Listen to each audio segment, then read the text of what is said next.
Okay, we are on. And then I'm gonna edit some stuff. I would, first of all, like to thank you so much for being here. You don't know how special this is for me, and I'm sure it's gonna be very special for people who are watching, and you are gonna watch you later. So I wanted you to tell us a little bit about who you are, what you do, and a little bit about your story before we get into, the good stuff. Sure. Of course. Well, thank you too. I'm so excited to be here. Okay, so I can start very briefly with my story because I think that explains how I ended up to be where I am. So I was very overweight my whole childhood.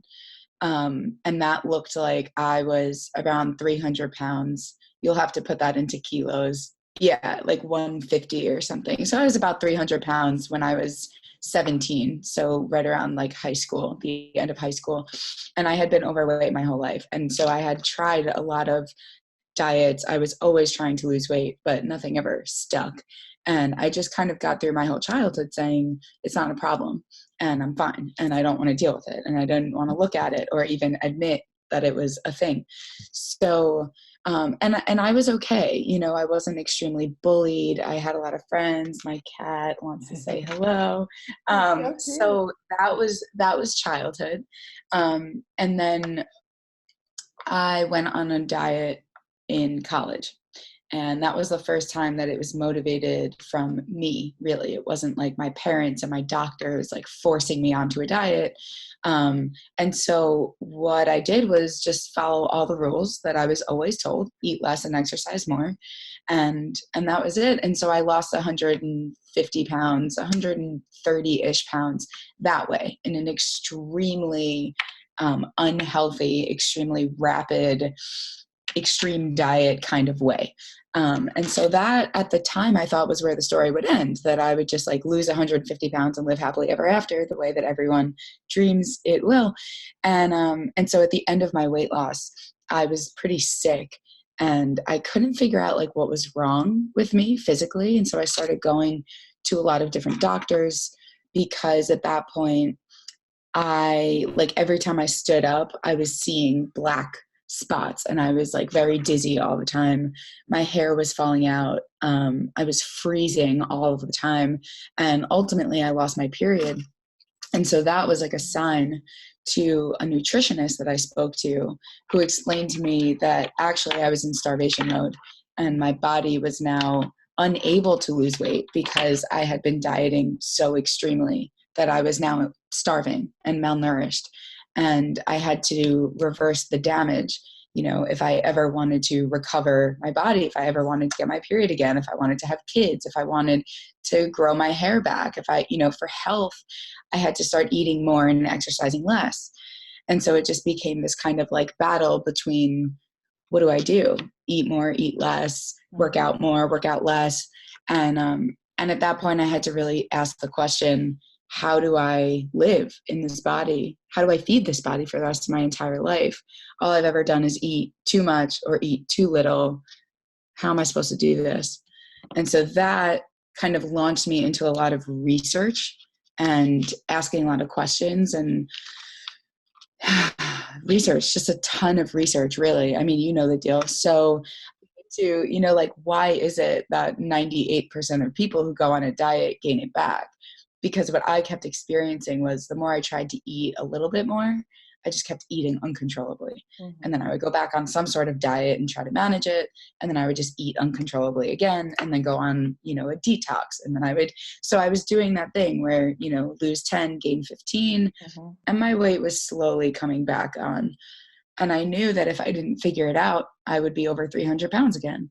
And so that's when it became about solving the problem, so to speak. Mm-hmm. And I also found John Gabriel. Through all of the research I was doing, and basically kind of one thing led to another, that it became really clear to me diets will never work long term. They always work, they just can't end. And that's where people get confused. And I couldn't live on a diet. I was sick from dieting. So I had to really figure that out. And I think I had a very extreme post-diet experience because I was so overweight to begin with. And most people don't hit that wall. Most people don't hit starvation and malnourishment, so they don't have to ever really think about that. You know, they don't have to consider, well, how am I supposed to eat without the diet, because it's on, off, on, off. But so that's where I started doing a lot of these kind of mind body techniques. I started meditating, I started visualizing, I was going to therapy. I would journal. I was really getting into the emotional component of myself as a human being, and started to really see in real time that it was all connected. And for me, if I feel my feelings, I don't eat them. And if I eat them, I don't feel them. And so I just started to kind of bypass the whole diet, weight loss distraction, and really focus on my mental, emotional, spiritual, social health. And the amazing thing that I found was the more I did that, the more I just focused on taking care of myself, including healthy food. But what I thought was amazing through that time was the less that I stopped getting on a scale. I haven't weighed myself in years. And so the more that I kind of treated all dieting with abstinence, like I'm not getting on a scale, I'm not counting calories, I refuse to kind of go down that path anymore.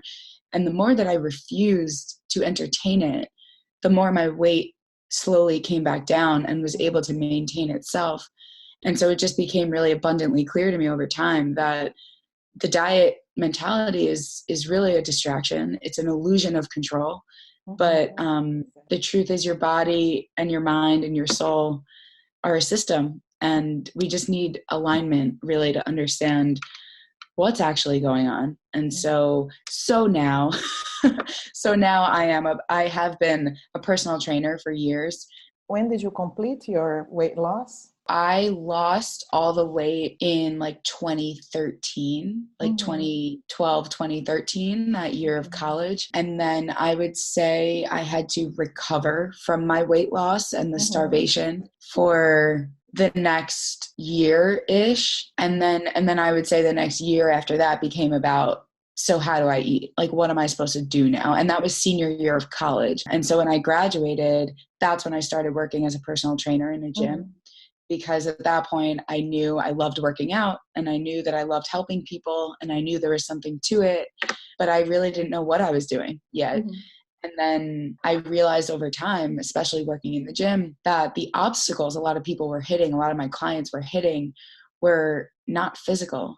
They were mental obstacles. They were emotional obstacles. They were psychological components. And that's why we kept running into challenges. And so that's where I became a health coach, and then eventually went and got my master's in social work to be a therapist, because it just became so clear to me that it's the conversation, it's the human connection that is really driving the whole relationship and the whole success of it. And so that's what I do now, is I literally just combine all three of those disciplines. I'm a personal trainer and a health coach and a therapist, and I wear all three hats at the same time, because we are mind, body, soul system. So we need to address all of it together. And so that's where I feel the whole space of health is going, is this holistic approach that we know a lot about and are very familiar with. And so that is what I do. And so a lot of my sessions are online, just like this. And it's, I think, something I've been thinking about recently is referring to what I do as trauma-informed health coaching, because it is, it very much is. It's health coaching, but it's so niche. It's like therapy, but in a very, very specific program kind of way, if that makes sense. Tell me about the biggest or the most common complaints, because we know when we talk about this, we know what's going on. But when people come in, they come in with, I think it's going to be similar. You know what your clients feel, what my clients feel, what people who are overweight feel. What do you feel are the most common things that people complain about? The biggest complaint, it's funny because I think the biggest complaint when people come in is different than the biggest complaint people have like while they're in it, I think the biggest complaint when I am receiving clients, and like I said, it's very niche, because what I do is really help people out of diet mindset. and get Okay. back into their bodies. So out of the thinking mind and into the feeling body. And what does that actually look like? So the people that I work with, because this is the kind of perspective that I have, is we have eating disorders that are diagnosable, and they're like boxes that people fit into. If you fit the criteria, you are put in this box. And if you are not sick enough, if you have some anorexic tendencies, but you're not sick enough to be diagnosed with anorexia, then you get no treatment plan. You don't get covered by insurance in the United States. Like, you're not sick enough to get treatment. And so what I know is that there are more people who have disordered eating than eating disorders. And so that's the people that I work with, are the people who are saying, I've been to Weight Watchers 7 times and it always works when I'm on it, and then it stops working when I'm off of it, and I can't do this again. And so those are the people that I work with who are saying, I've done this, I don't want to do it again, and something's telling me that there's more to the picture. And so those are the people that I really work with. So the biggest complaint or the biggest struggle is, I know what's not working, but I don't know what is working. Like, all I know is that I've been dieting for 30 years and none of it has ever made me healthy or happy. And now I'm completely lost and I don't know what to do. And so that's the biggest complaint, is just confusion, is just feeling so lost and confused and defeated. And, you know, the repeated effect of your weight going up and down and up and down and up and down. And every single time it goes up again, feeling like a failure and feeling like you're the one who's doing something wrong. And so it's just this like whole mess of confusion and sadness and anger and self-loathing that is so not even necessary, you know? So that, I would say, is the biggest complaint coming in. And then I think what's interesting is, once people really hit a stride, that's what I've seen is, like, once people are like, I completely understand what's going on, I really feel comfortable taking the lead here, the biggest complaint is that the entire world is doing it differently. And that is a serious obstacle that I'm sure you can relate to, that I will work with people and, like, one-on-one, like, they are there, their head is in the right place, they totally get it, they're feeling good. And then they go to work and everyone at work is talking about what diet they're on. And then they go to the holidays and everyone in their family is talking about what diet they're on. And every time they, you know, walk down the street, someone is looking at them and it's just like the rest of the world is not doing it this way. So every time you turn on the TV and the radio and read magazines, and like every time you kind of come back down into what the rest of the world is thinking, that's the biggest challenge moving forward. It's like the maintenance of the mindset. And that's why it becomes so important to build a community and have support, you know, from one person to another, because we need it. Like, we literally have to stick together because we know. And I think that's the hardest thing after the fact. I think it's 2 levels, right? When people are coming in, when they finally realize this is not working, am I going to start everything again and then have the same results? So then they come in and then we talk to them and they're like, what? Wait a second. You're telling me I'm not going to diet? I'm going to blow up. I'm going to be so heavy, everything. So then they understand this. They come in completely unaware and then they become aware. And then I think this is the second level you were talking about. I'm afraid. I don't know if this is going to work. I don't know if I'm trying just something else again. So I think it's really important, this community, so people can see, look, this works. And if you look at people all over the world who have lost weight and kept their weight, they have another relationship with food and their bodies and their minds. It's something else. It's not this. It's not this diet. I always tell people we need courage. We need courage because now we are going to face everything that we haven't faced so far because we were using food.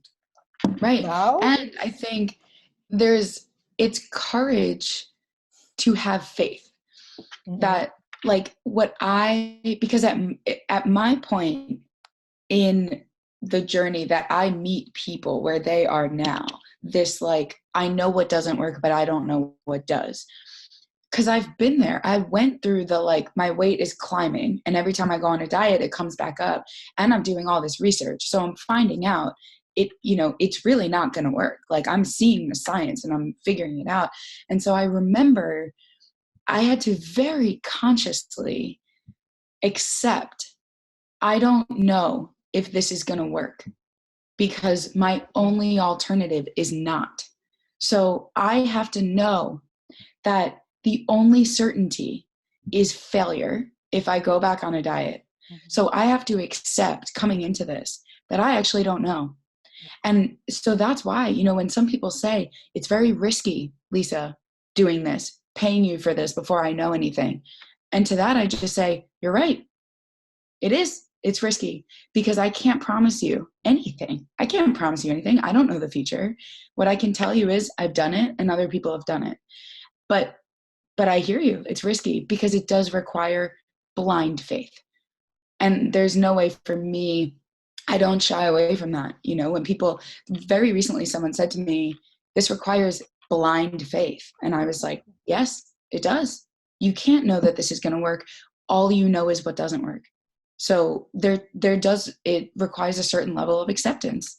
And, people, like you said, like, people have to get to a certain point before they can even hear what we're saying. I need to get into this because I need to hear your opinion. I don't know what's happening in the US, but in Brazil, the positive body movement, people are kind of thinking, okay, so I now have to be overweight. And then if I want to lose weight, that's not right, because I should love myself the way I am. Right. And people are getting, mixed messages. What do you think about it? What are the problems of being overweight? Why should people want to lose weight and lose in a healthy way? Connecting with themselves and everything. What's your point of view? So this is going to be hard because you're unlocking a can of worms. You know that. Yes. And I could talk about this for hours. Okay, how I feel is, I was actually, it's funny. I had this thought this morning before this, because I knew what we were going to talk about to some degree. And it used to make me really angry. That. It used to make me really angry that there was this whole movement around, if you're trying to lose weight, you must hate yourself, and there's something wrong there. And this assumption that anyone who has a goal of weight loss is unhappy, and they're doing it out of self-loathing and all of that. And so the reason that it used to make me so angry is because I've lost 150 pounds and maintained it, and never at all was acting from a place of self-loathing. Mm-hmm. And so something I have been thinking about is how sometimes self-loathing is disguised as self-love. And sometimes it can get tricky. But what I remember, what was the impetus for my weight loss? Well, there was a moment that I had where I was traveling. It was the year that I took a gap year. So I understand my story psychologically now. When people say, why now? Why did you do it then? Before I was like, I don't know. I just felt like whatever, it was the right time or something. But I understand psychology now, and I understand my story now, and I understand my emotional eating now. And what I know is I was out of my house and I was away from my family, and I love my family, but it was all rooted in trauma and other things. And so I had to get out. You can't heal in the same place that made you sick. So now I understand that I had to leave first. And so I was taking a gap year. I went to New Zealand, and on my way there, I had this moment where I tried to use the bathroom at the airport in Australia. And it was the first time that I had to literally squeeze my body into the stall. And I was 17. And so I remember just literally like sitting down on the toilet, sweating, and thanking God that no one was in the bathroom, that no one had to see that. And just remember sitting there saying, I'm 17. Like, I don't want to live like this. This is not, I should really do something about this, just because I can't live like this, and then I had to get on an airplane and use a seatbelt extender to get myself to New Zealand. And I just remember moving through all of that. And yes, there was embarrassment, there was shame, there was all of those like really uncomfortable feelings. But how did that turn into weight loss was not rooted in shame and embarrassment. It was rooted in, I don't want to live, I don't want to do this to myself anymore. Like all I've ever done is get bigger and bigger. So if I just get bigger and bigger, I'm never going to be able to travel. I'm not even going to be able to fit into an airplane. I'm not even going to be able to fit into a bath. Like, what am I going to do? You know, like I was already so close to not being able to use the bathroom. So what am I going to do? And so it was, yeah, there was some fear, like obviously. But what I remember about starting weight loss was it was not a way for me to beat myself up ever, because it was just a way for me to improve my quality of life. I was 300 pounds at 17 years old. And so that's why it used to make me really angry when people would say, you must be acting out of self-hate and self-loathing and all those things. But the reason that it doesn't really make me so angry anymore is because it kind of just makes me sad. Because what it says to me is everyone who believes that has just never had the experience of doing it from a place of love. Like that's all that says to me is it's not that it's not possible. It's just that you have never experienced it. So your perspective is that it's not possible. But the reality is I've actually experienced it. So you can't tell me that it's not real. Maybe you don't believe me, but that's you, you know? So it's just, to me, it's kind of sad that there exists for some people like just so much, it's just so strong an assumption that there's no space for a possibility that weight loss and self-love can actually go hand in hand. And actually what I find with a lot of people who come from that angle are people who've never been really overweight. That's part of what frustrates me about it is if you were 300 pounds at 17 years old, you might actually have an idea about how you can come from self-love. But if you've always been trying to lose the last 10 pounds, I can see why that's a very different experience, you know?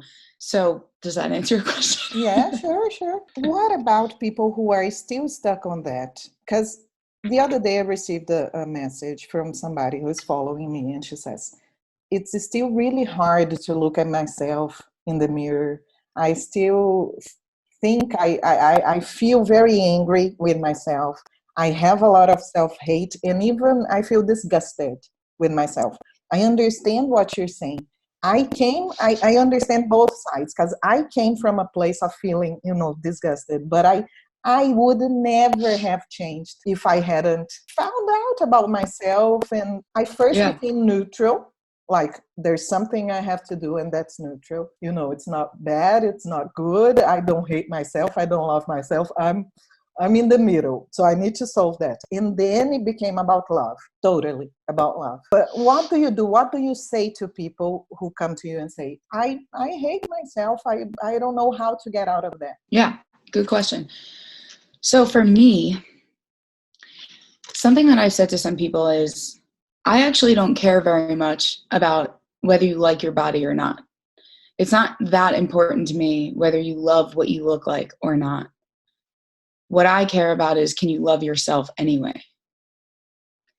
Do you know that there is a difference between your body and you? Do you know that there's a difference between I love myself and I love my body?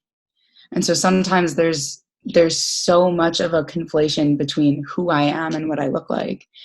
So for example, sometimes when people say things like, I gained 100 pounds and I don't know who I am anymore. To me, the concern there is that when your body changes, you don't know who you are. Mm-hmm. That's the thing. So there's this perception that when my body gets bigger or smaller, I'm different. And if that's true, then that is always going to be what needs to be worked on. Mm-hmm. Because like you said, exactly what worked for you is becoming neutral, mm-hmm. is saying my body can get bigger, my body can get smaller, but I'm here. And so one of my clients actually recently used the metaphor of a hermit crab, because a hermit crab can leave its shell and move into other shells. And so that's the way that I see it. Is first we have to get to a point where you know that no matter what's going on with your body physically, you are you. And when you can get there, when you know who you are in a kind of spiritual way, but just a emotional, mental, psychological way, who are you separate from what you look like? That's step one, because that's really it. As soon as you can get there, because I think, I think about, this is going to be a long-winded answer, but I think it's quality. I think about, Albert Einstein's quote that is, you can't solve a problem on the same level of consciousness that created it, which means if weight in our body and the struggle and the cycle is the problem, then we have to raise our consciousness in order to solve it. So what does that mean? Well, it's not about food. It's not about eating. It's about, we have to actually change the way that we're thinking about and perceiving this issue. So when I hear that someone is saying, I like my body, I hate my body, anything about my body, that's like this lower state of consciousness, this kind of back and forth about the physical dimension. But in order to solve that, it begins with like raising the consciousness of that. You aren't your body. Mm-hmm. How about your body goes back and forth in size, but you're up here saying, I live in my body. I'm inside of it. I'm the spirit within it. My body is my home. Mm-hmm. Because as soon as you can get to a place where you live in your body and your only job is to protect the thing that allows you to live a life, when it's a vessel for you to exist, you just want to take care of it. You just want to take care of it. You want to respect it. You want to sustain it. You want to treat it with love and care and all of those things. So it's not this like forced, like, just love your body. Look at all the things that your body is great at for, and all about the body. It's not about the body. It's about the fact that you are not your body. And as soon as you can get there, it's actually very easy. It's actually very simple. But that's the hard part. Mm-hmm. That's the hump. That's the huge hump. But once you're there, you fly. And this is what I told her. I said, you're a doctor. When somebody comes in, when you have a patient and he's sick or she's sick because, they've been doing stuff they shouldn't do, you don't hate them. You are completely like neutral. Okay, let's go. Let's solve this. Even if you have to go to this place to help yourself, go there.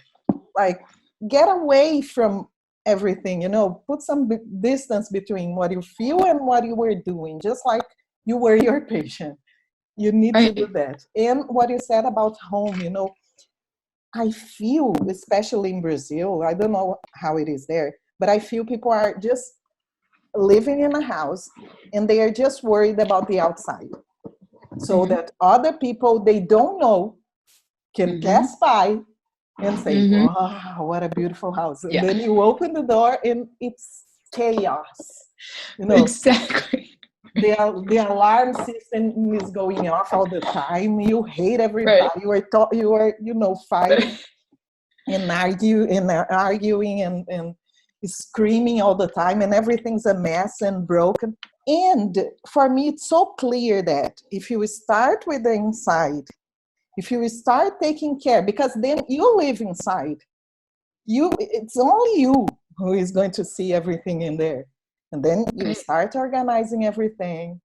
Just do it. Just go there, like neutral. And then suddenly you want to, if you want to, decorate the front, the outside of your house. But it's not for others anymore.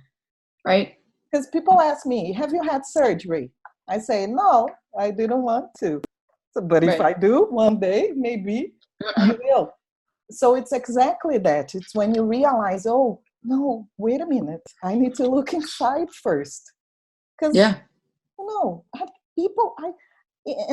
people are so worried about that, so worried about other people's opinions. And it's like the outside of my house looks amazing, but inside it's a disaster. I need to change that. So going to this neutral position, looking at the patient and saying, I'm going to solve this.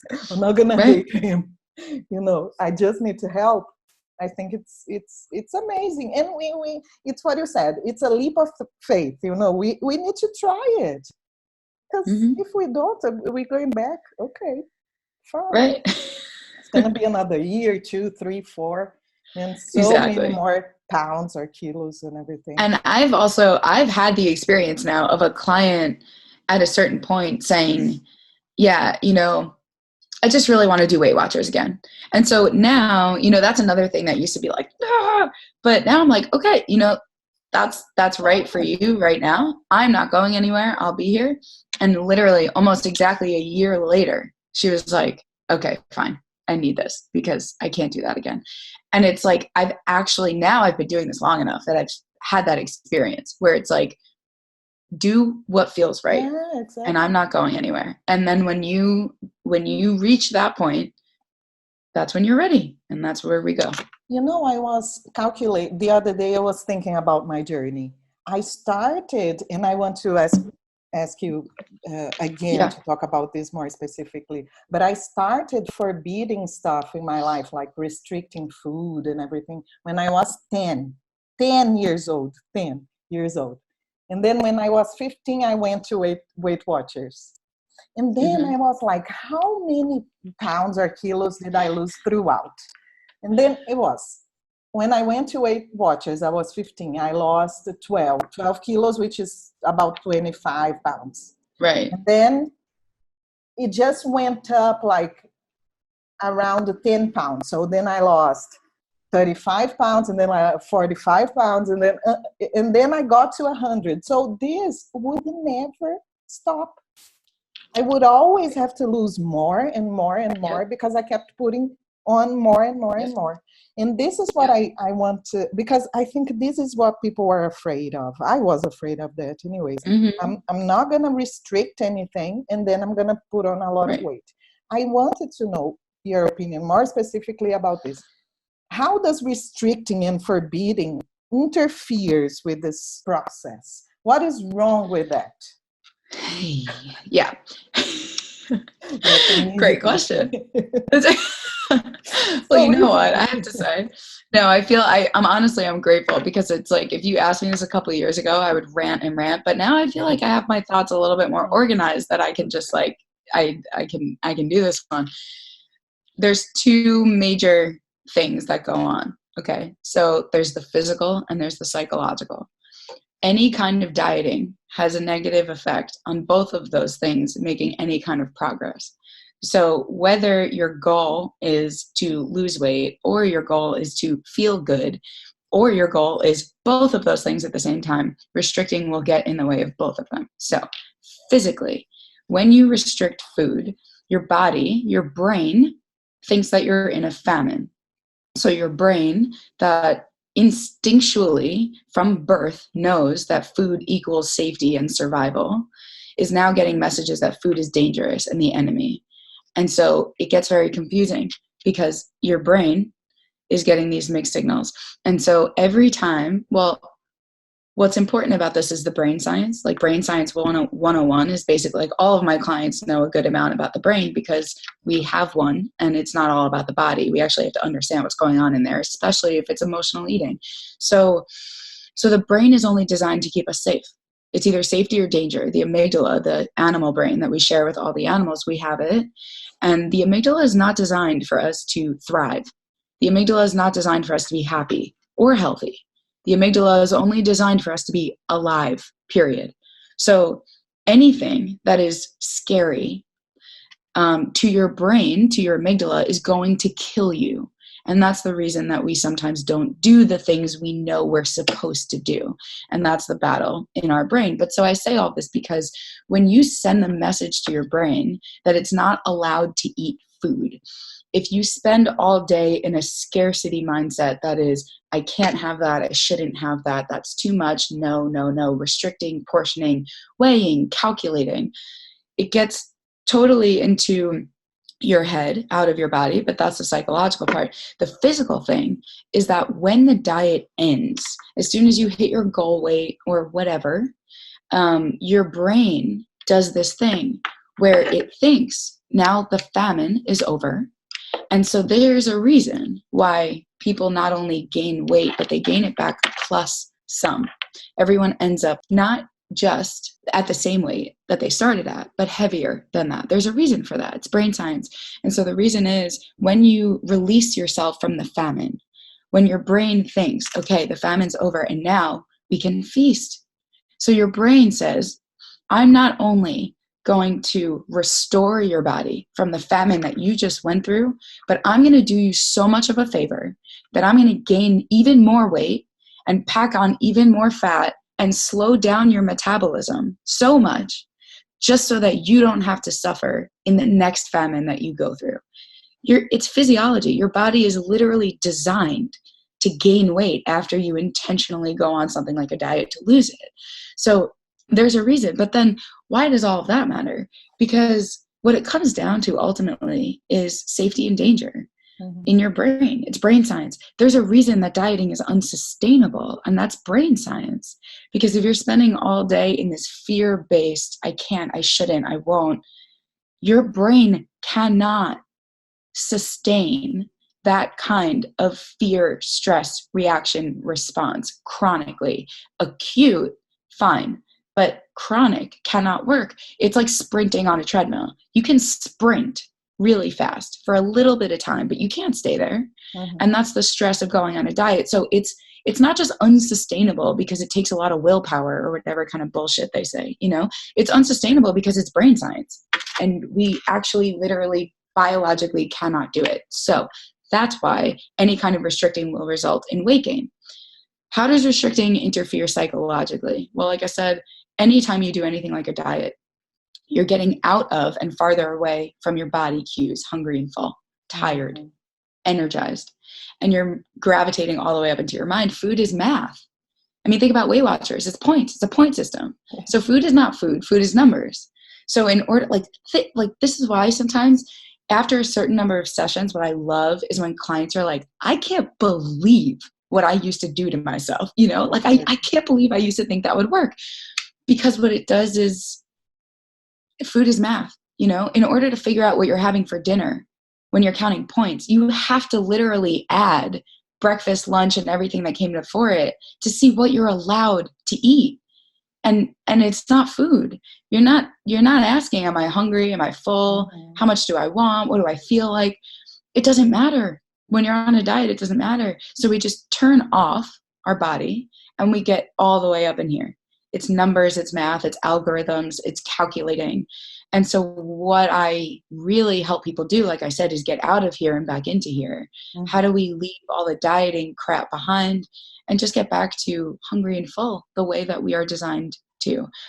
And I think what's actually been helpful, the only reason I'm going to say this is because it's been helpful for people, is that especially because we work with emotional eaters and stress eaters, what I've seen and what I've experienced in myself, what I learned through my journey is that if we are shut off from feeling emotion in our bodies, you know, like the anxiety in our stomach and the sadness in our chest and the tightness in our back when we're stressed, and if we're disconnected from feeling, really feeling, we also can't feel hungry and full. Those are sensations that live in the body the same way all of our other emotions live in the body. And so that's why part of focusing on really feeling what you're feeling emotionally in your body physically is part of how we wake up hungry and full again. We need to be feeling everything in order to get in touch with our bodies. And so sometimes I say that, and that has been a major aha for some people, is, you know, then you start to see it's actually very in sync that the more you feel intuitively around hungry and full, it's hand in hand with the more you're feeling everything. I have this crazy image in my mind that most of the people are going through life just like the Flash. You know, when he's running and everything is blurred. And I say, you need to slow down. But then if I slow down, I'm going to feel the pain. Okay, that's what you need to do. You need to feel the pain, because that pain won't go away with food. It's just going to get worse. Because you Right. were And like sad, I now you're bet sad you, and yeah, guilty and feeling exactly, guilty. exactly, exactly. And I'm sure you've heard this at some point, but I had a client literally like 2 days ago tell me, she's like, when our sessions are over, I feel like I'm in the matrix. Like I feel like I've been living in the matrix. And I think we said this. I think we were Yeah, talking about this yeah, at we one point. did. That yeah, that it's like that's just exactly what it feels like, you know? And Mm. so I use this metaphor with a lot of my clients. Plato, Plato, like Mhm. Socrates, and Plato has this allegory of the cave, and I Yeah. use this all the time. Do you know this? Have Mhm. I mentioned this? Have you heard this before? Yeah, I have, I have. Very helpful. And so it's basically like all these prisoners are locked up in this cave. There's a fire behind them, and so they grow up looking at all of these shadows on the wall in front of them, and they're convinced that they are like dancing figures because they just have stared at the wall, and that's what they've seen their whole life. And so basically one of the prisoners gets out of the cave, sees the sun and sees his shadow, and starts to put together that they weren't dancing figures, they were just shadows. And so he goes back into the cave to tell everyone, like, guys, you're just prisoners in a cave, and like there's a sun out there. But then all the prisoners look at him like he's lost his mind. They Mhm. think if you leave the cave, you go crazy. And clearly we can't listen to him because he doesn't know what he's talking about. These are dancing figures on the wall. And so he leaves the cave and lives happily ever after, out in the sun because he knows better. But the whole point is, this is why I bring this up so much with my clients. When they go back into work and everyone's on a diet and their whole family is on a diet, it's like they're inside the cave and now you're out of the cave. And the whole allegory of the cave, like generally, is just a demonstration of a raise of consciousness. Mhm. When you know the truth Mhm. and other people cannot see it, they have no perception of the sun because they've never seen it, they can't, and so that's what I think is helpful to think about in that way, Mhm. because that's the way I see this. Is we're literally just waking up to Exactly. the fact that, like, it's been a matrix. We've been in a cave. The diet industry is one big cave. Oh, it's so true. I have a couple of questions from the people because I told them we were going to chat today. Mm-hmm. And they sent me, such nice questions because I think it's really important to talk about those things when they're coming in and they're so afraid and they think nothing's going to work. So one of them is, how can I believe again that it's possible to lose weight for life? So I think when I hear that question, to me, the most important thing is, again, to acknowledge there is a requirement of faith to some degree. Like, I cannot prove to you the future, so I know that part. But I also think it's important to consider that every single thing, if you've been trying to lose weight through dieting and restricting and kind of any version of that, eliminating food groups, if that has been the approach, and whether that's, dieting, meal plans, portion control, low carb, low fat, whatever, intermittent fasting, whatever kind of manifestation of a restrictive rooted approach, will always have the same result. You will always gain it back plus some, and it will never work. And that's, again, brain science. So the only thing that I can say to that is, I can't promise you anything, but what I can say is that this is necessarily completely different. So that even if there's fear going into it, of course there's fear going into it, because it's uncertain and it's different, it's unfamiliar. But the truth is, all of the reasons that everything has never worked before are not present anymore. So that's the thing. I've literally been able to deconstruct all of the things about dieting. Like I said, it's physical, it's psychological, it's a million different things. But knowing all of the things that created failure before, and being able to kind of create something that doesn't include any of that, it's rooted in sustainability. And again, that's brain science, it's physiology, it's the nervous system, it's having an understanding of the mind and body and soul and how they all work together. So Yeah, there's faith involved, but I think remembering that this is everything the diet approach is not, and all of the reasons it failed before, it will not. And that's that. It's just, it's necessarily different, which means the outcome will necessarily be different. And that's why there's so much fear too from people coming in, is I've tried this so many times. And to that I say, you have never tried this. You have tried weight loss many, many, many times. You have never done it this way. So that's the fear is, you know, I've tried so many things and they all failed. Well, none of them have been this. So that's, you know, that's all I can say, really. What I say is, you haven't tried so many different things. You've tried the same thing over and over and over, but it's like this, guys, you know, it's restriction. Right. That's it. That's what you've tried. Yes. You have never faced your fear of adding food. I remember the day when I said, from now on, free myself from dieting. And that was like the happiest and the worst day of my life, because I said, now I have a plan B. My plan A is to lose weight. So I'm going to do everything I can, you know, to get in touch with myself, to figure out what's going on. Okay, my plan B is, that's it. If this doesn't work, that's it. You know, that's my life. That's going to be my life. I'm going to study. I'm going to talk to people. I don't care. I'm going to wear like loose dresses and I'm going to live my life. But we have to go through the fear.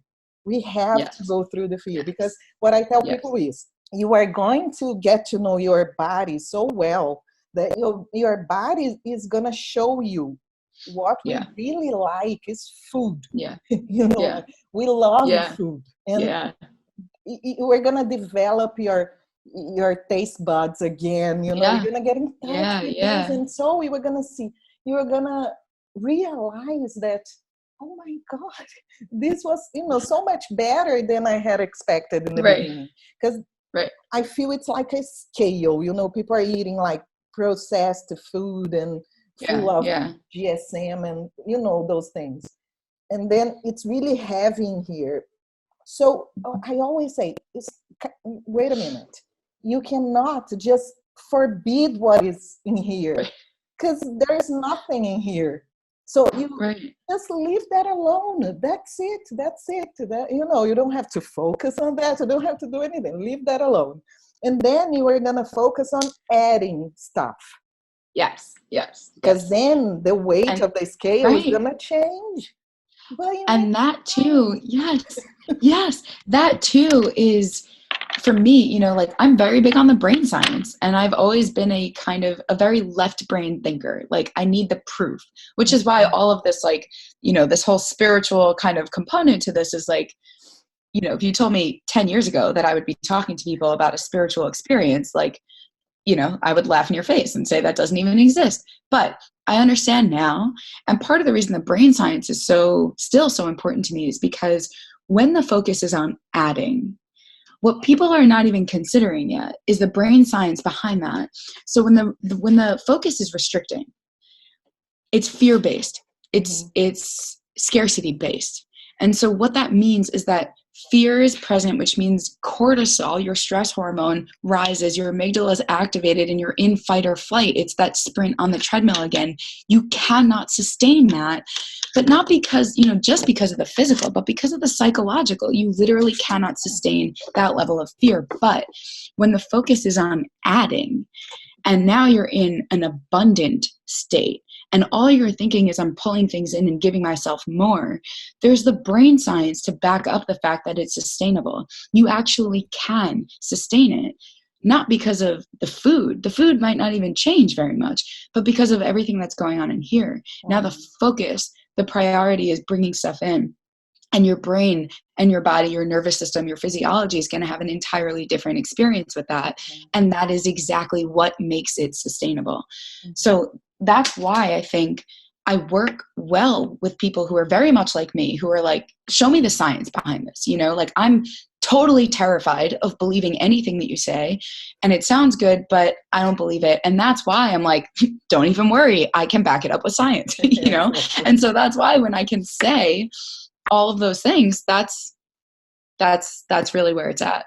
Yeah, for me, So yeah. that's the solution for everything. I got another question. How can I keep my patience and persistence when I've always searched for the fast, miracle diet solution? And what I want, people normally ask me, they say, I don't have any discipline or willpower or persistence or focus. And I say, why do you want that? Because we need that, but why do you want that specifically? I need to understand why you want that. To Yeah. follow the diet. And then I say, but that's crazy, because when you are in a diet and you say you are eating like candy, I don't know, like dessert made out of avocado, when you say, oh, okay, I'm healthy, but you really want the chocolate, that's horrible. Why would you want to be in that? Right. So I understand her question, like, how can I have faith? More like, how can I have faith? Because I've always looked for the fast solution. Yeah. So I think when it comes to dieting and giving up dieting, something that I think is extremely important is we first have to understand that dieting can be extremely addictive. And again, this comes back to brain science. There are actual reasons, neural pathways in the brain that make it really difficult to give up dieting, to stop dieting. So, for example, like I said this in a speech last year, that when I talk about giving up dieting, and this is after comparing it to addiction in a lot of ways, but I'll save that whole part. But someone said to me, it really makes a lot of sense when you compare dieting to other addictions, because I've been to rehab. I've had other addictions and I've had to kick those addictions. But when you say stop dieting, I feel so much anxiety and so much fear. What do I do with that? How am I supposed to stop dieting when I feel so extremely scared of doing that? And he's like, I hear you, I believe you, I know it, but what do I do? Exactly the same question. And so with this guy, it was really helpful that he had experience with other addictions, because what I said to him was, before, when the addiction was drugs and alcohol, it was a substance, it was a physical substance. And so you had to suffer withdrawal, physical withdrawal symptoms. Now, the addiction is not a substance, it's a behavior. It's a behavior of dieting. It's a thought process, which means when you stop, you're going to go through withdrawal. But it's not physical withdrawal, it's psychological withdrawal. It's fear, it's stress, it's anxiety. You will have withdrawal symptoms if dieting has for any reason kept you safe. And we all know it has, because again, the brain only knows safety or danger.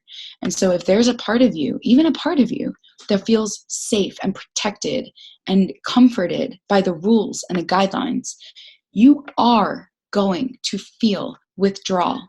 But the same way that an alcoholic or a drug user has to suffer through withdrawal, and it's still not a good reason for them to keep doing drugs or alcohol.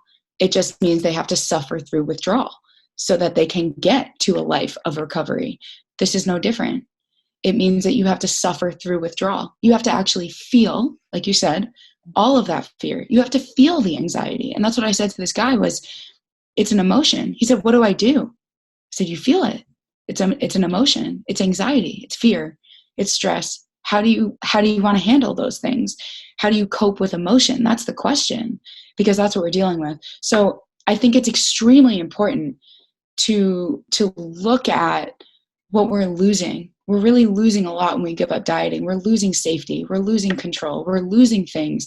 And it makes us really scared for really, really valid reasons. Mm-hmm. And especially if we think about, the hippocampus is the part of the brain that stores memories. And so every single time you didn't know what to do, but following a diet made you feel better, your brain has stored that as a way for you to cope with stress. And it just gets stronger and stronger the more you do it. And so it's not about saying, just cope with your anxiety and deal with it, but it's about saying, you really have a very valid emotional reaction to giving this stuff up. And that's what we have to look at. That's what we have to deal with. Because when you feel comfortable saying, I'm extremely terrified, but I'm going to do it anyway, what both of us have done, then you're able to break through all of that and not get stuck in the cycle, but like you said, it's the fear that really gets in the way and just sends us back into doing exactly what we know we don't want to do, but we don't know what else to do. I work with them in 6 levels. The first level is the environment.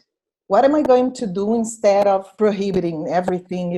What am I going to do instead of that? I'm going to start adding. And then the next level is my behavior. What am I going to do with my behavior? Because people are fighting with everybody. I hear so many people saying, my family doesn't help me with my diet.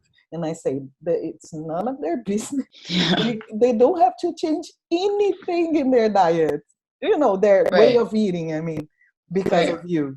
My husband hasn't, changed his life because of me. I don't care. Mm-hmm. He does what he wants to do. He's an adult. Look at yourself. And then we go to the skill. What do I have to learn? And then you have to learn how to cope with feelings. Because feelings are most of the time, they're not good feelings. You're going to be sad, scared, anxious, and then you're going to be a little bit happy, and then you're sad again, Once you said something that really makes sense to me is when you're feeling sad or anxious, your goal is not to, be happy or completely erase that feeling. It's just to cope with that, to deal with that, to do your thing, to breathe, to be there. Because then what happens to me? I know exactly when I'm starting to feel anxious. Because I know in the beginning, and I say, why am I anxious? What's going on? And then you are going to look into your life, and then you're going to deal with the feeling. Because food is going to... It's not related. So one thing of the other. So I think people are really, really afraid of dealing with the feelings. And totally. They have to breathe. I teach them some breathing techniques, and I said, they say, what do I do when I want to eat and I'm sad? You say to yourself, I'm gonna eat, but first I'm gonna breathe because I'm an adult, and and I do things I don't want to do many times in my life. So I'm gonna breathe first, and then you breathe, and then you eat if you want to eat. If you don't, you don't. And there is the last question from them is this: I'm hungry, especially when I'm sad or anxious. How can I control it? She says control, and I wanted you to, if possible, teach us like 1 or 2 things people can do, in their daily lives to deal with their emotions.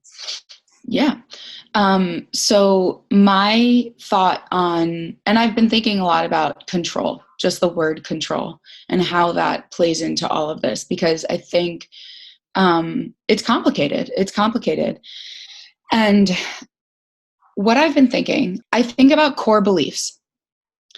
And how they're like, okay, so we have thoughts, we have feelings, and then we have beliefs and belief systems. And a lot of those core beliefs are rooted in childhood, things that happened that created a world that is either safe or not. People are either threatening or not, etc. And so I think about the core beliefs people have that either lend themselves to success, progress, transformation, and the belief systems that really block people. And one of the ones that I see over and over again, I'm sure you too, that really block people, that keep people stuck, is the belief that you have or should have 100% control. And if you believe that, if you have a belief that you are 100% in control of your thoughts, feelings, nervous system, physiology, stress hormone, that is the thing that will keep you stuck the most. Because if you respond to your emotions, your sadness, your anxiety, the things that make you turn to food, so to speak, if you turn to those parts of you and try to control them, it will never work, because the emotions and the stress are science. it's physiology, it's your nervous system. So we have to start with an understanding that we are not in control. Because the truth is, for example, the reason that we have stress is to save our life. Okay? If we see a lion chasing us in the jungle, we see the lion, our amygdala, our fear is activated, we get the message, we're in fight, flight, freeze, we run away and we save our life. Stress is a survival mechanism, but the issue is that we're chronically really stressed out now. And so we have to understand that it's not what I see a lot, what gets in the way a lot is our own invalidating our own feelings.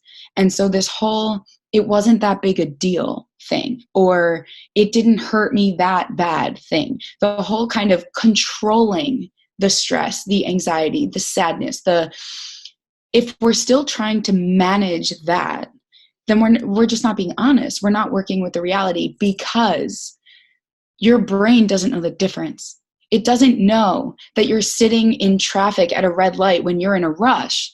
It doesn't know that you're actually safe. It knows that you're in danger. And so we have to start with, we can't say it wasn't that big a deal. We can't say the emotions are the problem, because your body and your brain are going to feel those emotions, whether you agree with them or not, whether you like them or not. The brain is going to have certain chemistry and neurotransmitters released during certain moments of your life. You cannot control that. You can't. If the power went out and the lights shut off and you got scared, even if you're an adult and you know you're okay, your whole system underneath still experienced fear. And so we have to start there. And so this is my very long-winded way of saying the emotions are not the problem, ever. And controlling them is not the answer, ever, because we can't. We can try. It has never worked for a reason, because science. We can't. So we have to start there. We have to start with saying, okay, I have sadness. I have anxiety. I cannot control that part of me. So what am I going to do about that? And so that's why I'm always saying, if the biggest problem you have with food is that you're an emotional eater, it's not a problem that you have with food. It's a question about how you cope with those emotions. And so that's the thing, is when you have the sadness and the anxiety, something I've said in my speech before is, if you eat a pint of ice cream when your boyfriend breaks up with you, it's not the pint of ice cream that's the problem. You don't have to measure it and calculate it and portion it and count the points on it. The ice cream is innocent. It's the fact that you got really sad, and that needed to go somewhere healthier than a pint of ice cream. So everyone's going to have a different thing. Do you want to call someone and talk about it? Do you want to sit at home and cry about it? Do you want to write about it? Do you need to do some breathing exercises? What is it going to be for you? Because it's going to be different for everyone. But the point is, we just have to learn how to deal with emotions. And that's why I think there is so much fear, because so many of us have been taught it's not safe. Our emotions are not safe. Mm-hmm. And so growing up with move on, get over it, it's not that big a deal, blah, blah, blah, blah, blah, any kind of minimizing anything, we get conditioned, we internalize all of that, and we say all of our feelings are inconvenient, but the reality is that's exactly the thing that is then becoming eating and food. And so if we just, I think the biggest thing that I hope people can understand is just to look at all of this, the whole struggle, the whole cycle is the solution. It's not the problem. It's the solution, not the problem. And so I think that's the whole issue that I have with eating disorders generally, is that they're looked at through the medical model as a problem to solve. They're not the problem. They're the solution. Mm-hmm. And so we just have to start there. And that means love, compassion, understanding for ourselves, that we're just doing a very human thing. We're just trying to cope. We're just trying to feel okay. Mm-hmm. That's it. And it's not about how do I control it? How do I manage that? It's just about saying, I'm actually just coping with something. For me, it's food. For other people, it's cigarettes. For other people, it's gambling. For other people, it's alcohol and drugs. For me, it's food and dieting and this whole cycle. And all we need is to understand that. You wouldn't shame, guilt, and blame and hate anyone for just trying to feel okay. Mm-hmm. And that's the biggest thing, I think. Yeah, that's exactly it. Being able to understand that we are human beings, and we are going to feel sad. We're going to feel, depressed or sad or angry or frustrated. That's the worst for me. Mm-hmm. The other day I said, I went online, like you do so many times, and said, I am really frustrated about something, and it's something ridiculous, but I'm gonna share with you so you have to stay there. And then I had bought something and had lost some money, and then it was something really small, but I was frustrated. And the habit we have, the behavior we go into is like, I need to work. Come on, it's just what I said. Get over it. Come on. And then, but I allow the part of me to talk to myself. And then a part of me said, I am frustrated. Nobody likes to be ignored. Do something about it. I don't want to work. I want to cry. Like, God. And then I said, okay, I'm gonna slow down and name the feeling, right? Because so many people don't know what they're feeling. Some people write to me and say, I don't feel. And I say, okay, let's study you, because I think of course you feel, but you just don't know you're feeling. And then the feeling, what are you feeling? I don't know. Go online, search the names, search for definitions, start somewhere. And then I'm like, I'm frustrated. Okay, then I'm gonna sit here and wait and breathe and calm down. And then when my body tells me, fine, you can work now. Right. If I have to take the afternoon off, I don't care. I don't care, because why are you, I ask people so many times, why are you so in a hurry? Where are you going? Here. Right. You like a guy or a woman who has a Ferrari and wants to drive really fast just to stop at the traffic light. But then I'm like, old, small car, and we are going to stop together. So that's a great metaphor. Yes. Why are you so in a hurry? Because people normally say, I'm in a hurry. I'm never in a hurry. I'm doing things I want to do things, and then I need to take care of myself. So I think this is so important, to be able, like you said, to stop and cope with that. I just want to ask you the last question, I promise. What would we could do this all day. Yeah, I agree. I have all day. It's Sunday. What would you say? And it's funny because when we talk about this, when I go to lectures or when I talk to people, I feel full in my stomach. So even if it's empty, so I know I'm doing the right thing, But what I wanted to ask you is this. What would you say were the biggest differences between 17-year-old Lisa and the Lisa who was living that life and now? What has changed? What is good? That is such a good question. Wow. I'm surprised I haven't been asked that more, honestly. Well, okay. Wow. I think the biggest, like, to me, what it all comes down to, like, overall, the big difference that made all of the other differences is that I started telling the truth. I just started being honest. To yourself. I started saying, I'm actually not okay. Mm-hmm. I'm actually not the strong one. And because that's what it was for me. That's what food and eating allowed me to do, was like be the superhero and always say, I'm fine. I don't need help. I'm good. And that was just internalized. Nothing is a big deal. Don't worry about me. I'm fine. And that wasn't true.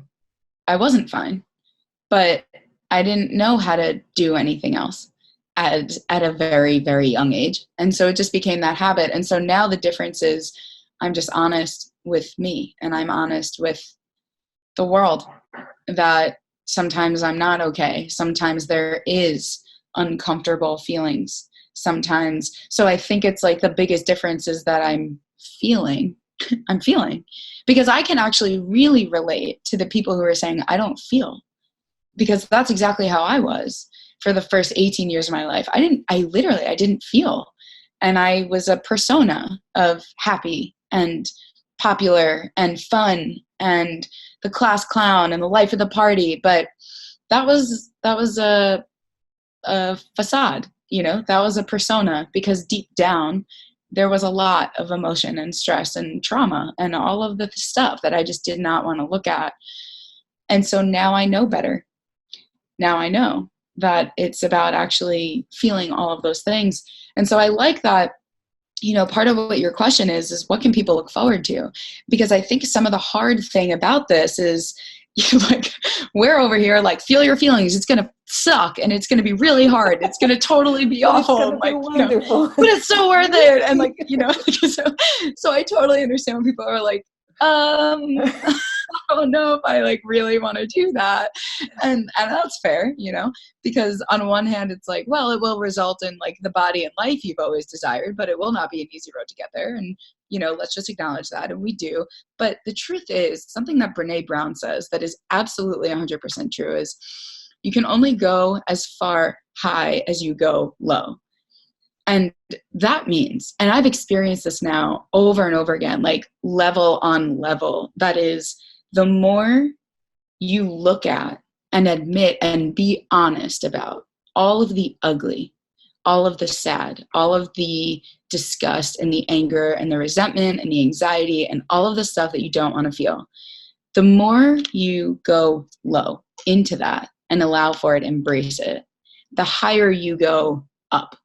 The more joy, the more gratitude, the more love, the more connection, the bigger, the more you expand too.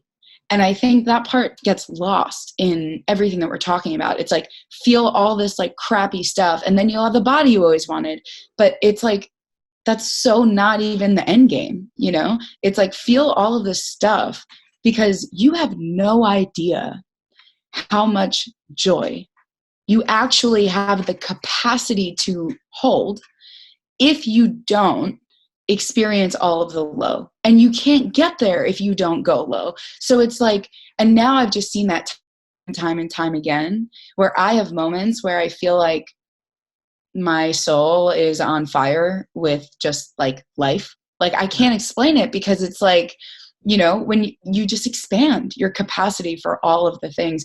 And so it's not just about feeling hard stuff and forcing yourself through it. It's about, you will literally open the gates to an entire experience of the human life that you had no idea was even possible. Because like you said, we're so fast and we're always just going and we're just like doing everything. But when you learn how to slow down to go low, you also slow down to go high. And then it just opens up everything, a whole new dimension. The more we learn how to feel and how to breathe through it and how to be in there, the more emotional stability I think I feel I have. So 100%. Now I am stronger to deal with stuff. It's, for me, this was just a learning experience. And I said, I need to get strong, because then life is going to be more, But what I felt in my journey was the more I felt, the better it got. Of course I'm going to be sad. Of course I'm going to cry. Of course. But that's not going to be like 1/5 of what I used to feel. Right. Right. How Exactly. much I And used to scream and eat and right.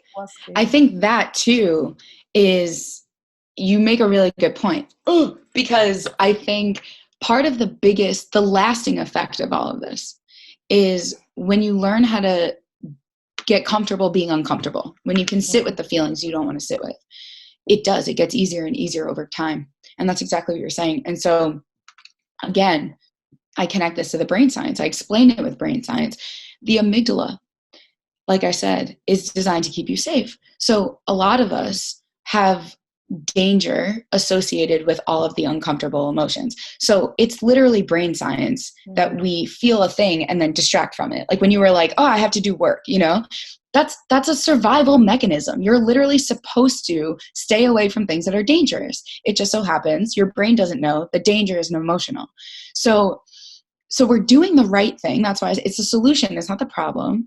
But that's the thing, is when you can get good at sitting in it and not moving and just letting it be, you are literally teaching your amygdala. You are redesigning the neural pathways in your brain to teach your amygdala that it's actually not dangerous.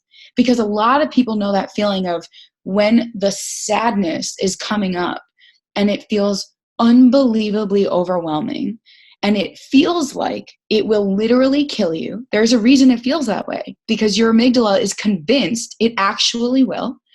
And so when you, like, the first time you do that is going to necessarily be the hardest ever, because your amygdala has never, ever been shown that emotions are actually safe. And then you do it over and over and over and over and over and over and over again, to the point where you say, it's okay. I know that this is not going to kill me, and I can sit here and I can do this. And then you live your life that way, where you are in control. But this is what control looks like, right? Is releasing all the control. And your emotions don't control you, because you are so safe in your own internal environment to do what you need to do. So absolutely 100%. I think you're completely right. I'm glad you said that. I ask people to do two things. Ask yourself if you are really going to die, but really, really, really are you going to die? If you are not going to die, you can do something about it. If you are going to die, you panic, you do something, you run, you solve that problem. But if you are not going to die, which is, most of the time, just sit there. And then I think it's so amazing, because once I met a woman, it's my husband's cousin's friend. She was amazing, because she used to say, when people started coming at her with a lot of work questions, and we need to do this, and what do you think? And what? She would do like this. Wait a minute. I have to think. Can I think? I have to think. Can I think? I have. And then people, okay, of course, go ahead, think. And people are saying, okay, you're going home or whatever. No, I have to think. Can I think? And then, yeah, okay, go ahead, think. And then she would literally cover her eyes and say, I'm thinking. And she would be there. And they were like, this is amazing, because we feel like we have to have answers for everything. And then, I know everything, I'm in control, and I'm rich, and I'm this, look at me, look at my Instagram account. No, you can think. Just sit there and think. Nobody knows anything. Everybody's lost. Everybody, even the woman you see and you admire and you want to be on this, even she is lost. Nobody knows where they're going. Stop and think and feel. And then when you're feeling like you're gonna die, ask yourself, am I really going to die? Because if I'm really going to die, I need to do something about it. But if not, I can be here. I can be here. We live in the safest time ever. You are inside your house and everything is fine. And we see this, how people react, right? The day before yesterday, there was a warning. Oh, it's going to rain. It's going to rain. I received a message. I don't know. What am I going to do? What I'm going to do? Because this rain is making me eat. And I'm like, of course. Calm down. Are you going to be at home? Are you safe? Are you going to die? From 1 to 10, how would you rate this level of suffering, of dying? If it's 2, you are going to give this energy, to solve the problem. 2. If it's 10, death, then we need to talk. Let me know. We're going to do something. come on, you are not even going to see the rain. And Yeah. so people are so fast. And I think this woman is amazing. She's like, I want to think. Can I think? Because we cannot be silent anymore. Like, if we stay here looking at each other, it's uncomfortable and people need to have answers for everything. Just be there. Just, you don't need to be in a hurry. Again, where are you going? Exactly. What are you going to do? It's not important. You know, of course your life is important. Of course you matter. But look at 20, 30 years from now. What is this rain? You are never going to remember this rain. And then I want to live until I'm 120. And I asked my husband, would you like to live there with me until 100? No, no way. I don't want to live. Okay, I respect your decision. I'm going to live until 120. So I have in my mind like a place I go to, which is the last day of my life. And I see the room in the little bed, which is a single bed, because my husband's not going to be there, which is a single bed. And then I sit down and I know I'm going to die. And I'm going to die sleeping because, you know, it's more convenient for my dream. And then I know I'm going to die. So now I'm going to review my life, like to look back, to see the memories, to see everything. I always go there when I feel something, like when I'm fighting over something ridiculous, when I'm like worried about something that's not going to even matter when I'm there. And then when I'm there, I think, what am I going to be glad to remember? You know, what is going to come up when I'm laying down and thinking, oh, my life was really great. You know, I talk a lot. People got really mad at me because I wanted to tell them what to do. What is going to be worth it? And I have stopped so many fights, so many arguments because of that scene, you know. So this is what I ask people, come on, like, go there. Because we can't talk about death either. Oh, you're talking about death. No, I'm talking about that. You're gonna die. That's the only control you have. I don't know. That's the only thing, like, certain thing. Go there and ask yourself, is this worth it? Like, it's the toilet seat worth it? It's the kitchen worth it? What are you doing? What are you creating, right? And then you have, like you said, get out of this, like, only the body thing, because you can have another life. So good to talk to you. So good, so good. Same. It is. So much. I could talk to you forever. I know, same. Would you like to say anything else for people who are listening to us in the future? No. Yeah. There's so many things I want to say. Obviously. No, but I really do think, for me, the biggest thing that I hope people walk away with is this idea that it's the solution, it's not the problem. And I think about, there's this documentary I watched a couple of years ago about AIDS and HIV. And it was back in like 1980s when it was really kind of a big thing, and there was a lot of homophobia around it. And so there were a lot of gay men who had HIV and AIDS, but there was a big movement of people saying they deserved it because they were gay, and that's how they got it. And to me, it's very similar to this kind of like, you deserve to be overweight because you're so lazy, and all this kind of like this just like very confused mentality around it. And the reason I bring that up is because there's this part in the documentary where one of these guys just said, you know, I think he got it from doing drugs, from like the needle, and there's all this shame and he deserves it and blah, blah, blah. And so he just said, I'm just a human doing a really human thing. And it like almost brings me to tears every time I think about it, because it's the same idea. For us, it's food or dieting or whatever, you know, it's some version of this cycle, but we're just human beings doing a really human thing. We're just trying to feel okay. We're just trying to handle life. And for us, it's food, and we're not doing anything wrong. And so I do think the most important thing is being able to release all of that shame and guilt. You know, like, it's we're not doing anything wrong. And when you can start there, you know, that's the truth. That's the most true truth here. And so when we can start there, it just opens up this whole world of something very different. You know, before with all the dieting, it was the problem. Now it's the solution, which means everything is going to be different, including the result. And so I think that's just the most important thing, because the only thing that I want for everyone who struggles with this is really just to get off your own back. Just give yourself a break and just understand that part of you that can't be controlled, the part of you that's really emotional and stressed and scared and vulnerable. There is a vulnerable part to you, you know, and it just needs love. And that's the most important thing to me is that, because that's where it all begins. That's where it all starts. And if we could just help people get off their own back and release some of the shame and guilt and self-loathing, we'd have a much healthier and happier world generally. And on that note, I am accepting new clients and really building this business. So feel free to be in touch with me, and you can share all of my contact and everything. Sure. We're going to do that.